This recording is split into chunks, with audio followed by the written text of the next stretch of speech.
Hi friends, తాటి ముంజలతో juice తయారు చేసుకుందాం.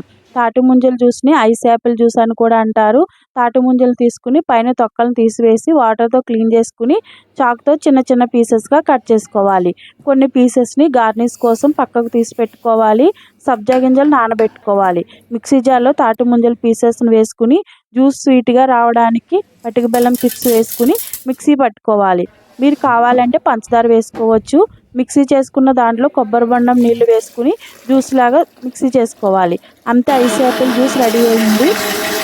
జ్యూస్ గ్లాసులో ముందుగా సబ్జా గింజలు వేసుకుని ఐస్ యాపిల్ జ్యూస్ వేసుకుని పైన తాటి ముంజల పీసెస్ వేసుకుని మళ్ళీ సబ్జా గింజలు వేసుకుని తాగితే చాలా బాగుంటుంది. ఈ జ్యూస్ తాగితే శరీరానికి చలవ చేస్తుంది. ఈ వీడియో కానీ నచ్చితే లైక్, షేర్, సబ్స్క్రైబ్ చేయండి. మీరు చేసే లైక్ వల్ల మన ఛానల్ ముందుకు వెళ్తుంది. Thank you for watching.